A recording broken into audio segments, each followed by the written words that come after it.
I'm not watching. Not watching. Not giving them any more eyeballs on their dog shit product. No. And all the people that were, LARPing, trying to pretend it was better than it was, are probably not going to return to the show. And Amazon will take a bath. Get fucked, Amazon. Well, what they're not taking a bath on is Fallout. It turned out to be, it broke all sorts of records. One of the most streamed shows they've ever had, maybe the most streamed show they've ever had. Super successful. And I think what's going to happen now is people are going to, seeing that success, are going to start looking for any video game property to make a series or a movie out of. So in 3 years from now, you can bet there's going to be a slew of more video game adaptations trying to take advantage of that. I'll watch the next season of Fallout. It was like, it kept my attention. It was like, I don't think I'll rewatch it. Like, I didn't like it that much, but I want more of Walton Goggins.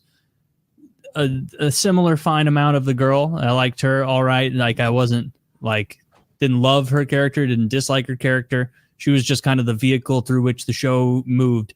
And I want that lunatic doctor who was like chicken fucker. The chicken fucker. I want a lot more of him. There cannot be too much of that guy.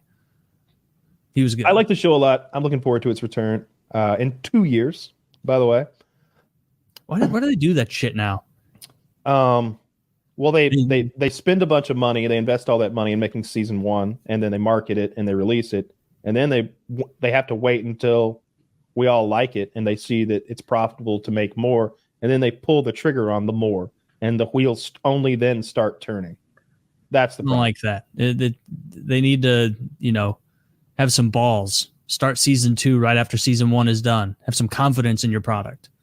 Usually season 3 is quick to follow though, because they'll often green light like season 2 and 3 when they get going again. The Boys is coming back soon, which I'm excited for. I heard the creator of that say that he was going to go back on his word and not only do 5 seasons. He had said before that it was just 5 seasons and that's it. Oh. And now would this have been 4? I think we're going into 4, and he's like, maybe the story goes on a little longer than 5. Yeah, I'm getting used to these checks. I think there's a Generation V spoiler in The Boys, but I didn't read on to see what it was. Oh, I don't know.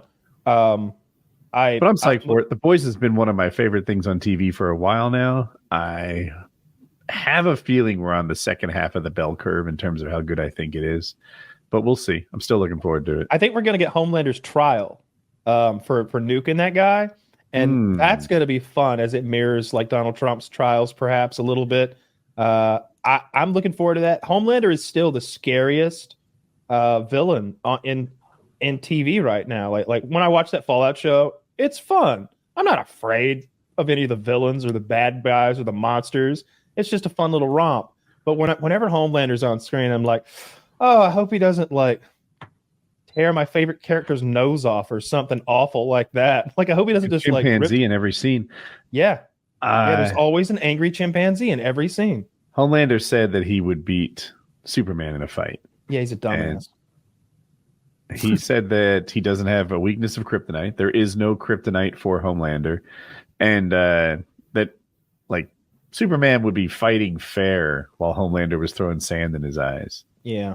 That doesn't hurt Superman. Superman's got pretty legit blink. Homelander said in the show that he would beat up, that he could beat up. The actor in real life said it because he wanted us to talk about it because he knows how to promote his show. But if you even look at how his character's represented and his strength levels are represented in the show, like he's not that strong. We saw last season where is his name Stewie? Like Stewie and Butcher took the fucking super formula. Might be Huey. Does it say Huey? It's Huey. You got it. Yeah. Like they were beating the shit out of Homelander, and none of them is that strong. They're like throw a car strong or like fly through a building strong. It's like 3-on-1, right? Soldier Boy, Huey, and Butcher. Sure, but like the way they interact with their environment, like walls, when they slam each other into a wall, it dents the wall. Superman goes through the wall, right? And like the building can fall on him. It's not a problem. Yeah, his strength seems to be infinite, and that's, say what you want about Superman being an interesting character or not. He wouldn't be interesting in a fight against somebody like Homelander because he would just like blink him out of existence if he wanted to. Homelander is more evil than most of the villains that Superman has to deal with, though, because he's just from a nasty, dirty universe that written by a mean man. Who's the mean man? Same guy who made Walking Dead. Oh, Oh, okay. Well, the Walking Dead universe didn't seem that like there were good guys. Yeah, but Yeah. it's also very dark with rape, lots of sexual violence, cannibalism, horror, mutilation. it was an It's interesting take to me in that the most rough. dangerous people in the Walking Dead universe were not the zombies. I don't know. Maybe it exists, but I don't know of any other zombie universes where the zombies are a secondary problem. Like 28 days later, as scary as the zombies They were were, primary when, issue. when they finally get to the military camp they've been trying to get to this whole time for safety, and it turns out the military camp a bunch of sadistic rapers who want to steal your women and put them in sexual slavery and kill them and put them in a ditch. It's like, dang, the zombies didn't discriminate. like you guys suck. You're right. The people were bad. I think you'd still argue the zombies are the biggest problem in that universe. Yeah, I guess so. I'm more afraid of a person than I am any kind of zombie, though. Like people are conniving and tricky and just brutal and sadistic. Like at least the zombie eats you and gets it over with.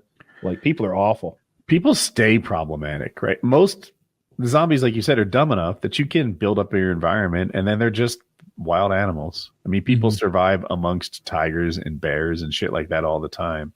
They just build up their environment until they're protected from it. You stay inside the house or what have you.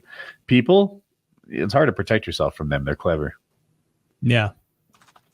Yeah, we dominate the animal kingdom so hard. Like none of them are even like who's even second place. Like I feel like one. if you really want to dominate the animal kingdom, you have to start breeding them out of existence, right? We need to bang so many donkeys that purebred donkeys aren't there anymore. We've on accident done that to whole species where we're like, oh, I'm sorry, was there some kind of anteater that used to fuck around here? Not anymore. I needed cheaper paper. Get I fucked, don't know dumbass. what you're referring to, but it's still funny. I don't No. know, like cutting down the There's Amazon wherever anteaters live. Oh. There's a Okay. really good series on YouTube, and it's like all of the animals that the Romans would have seen that are now extinct, all the animals the Egyptians would have seen that are now extinct. And there's a lot of them. It's kind of sad. There was some sort of pigeon that was super numerous. There was a hunting competition, and the What a winner, loss. they killed like 3 billion of them or something. The winner of they said the winner of a hunt would kill 50,000 birds. They just killed them all. What do you kill them with? Shotgun. Wait, when was this? I don't know, 1900s, early 1900s. I thought you were talking. You seamlessly said went from Romans, right? from Rome to this, Well, and I'm like, no, man, how I- are they getting so many? yeah. I thought it's like rocks. No, I was saying like Lots of spears. there's a YouTube series for animals that the Romans would have seen that have gone extinct. yeah, And okay, I for see the what happened. Egyptians and so on and so forth. And just as an example of another animal that used to be around not that long ago that we drove to extinction were these pigeons that we killed off of 120 years ago or something like that. We need to do what we pigeons did is to like, Cro-Magnons and just breed them out of existence. I need some panda people, right? Like find something that makes a baby with people. I think we came from Cro-Magnons or something like that. Cro-Magnon. Yeah, I think that's a prerequisite to.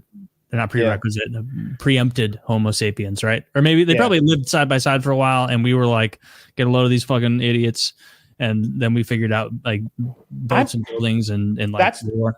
You touched on it. That's what I would want to go back and see that went extinct. The other people, like the other hominids, is what they're called.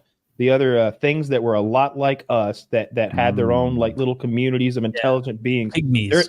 In Indonesia, they had these hobbit people that were like 3.5 feet tall or something that were people. And then obviously the Neanderthals and there's more. There's several other little groups of people they found that are distinctly not human, but intelligent 2-leg walking hominids that fucking made clothes and spears and hunted and talked to each other and shit. Maybe not talk to each other. But they were close enough for us to mate with, like, and create viable offspring. Not that I know. The Neanderthals, yes. I don't know. Where there's a will, about- there's a way. The Hobbit people they found in a cave in Indonesia, and so like You could I don't mate think they with know them. very much about. I see There's- some there's shit on still- Motherless. You can yeah. mate with more than you'd guess. There's still a race of short people living in Indonesia. They're called Indonesians. They're there. Yeah, maybe not 3 feet tall, but they're little fellas, I think. They are little fellas. Yeah, you have to be. You're living on there's a lot of islands there. You're too big. Like, you think some There are giant those, Swede is going to thrive there? No, it takes too many calories. There's that one group of people who live on the coast or something. They have extra large pancreases or something like that. They can hold their breath for really long because of some genetic difference they have. That's like more cool. robust lungs or something. Yeah, we should all have that. I think they can like scrub CO2 from their blood more efficiently than we can or something. The Nepalese have something like that with like oxygen saturation, don't they? Like they can just survive way better than other people at those ridiculous altitudes. You would imagine so. I know that I read that one guy who's a Sherpa has done Mount Everest twice this month already, and it's like his 6th or 8th time this year. Yeah, he's at work. Like again, not impressive. It's not impressive. Not impressive. You tell me climb Mount Everest. Oh, cool. I run a 5K. A 5K. Yeah. Yeah.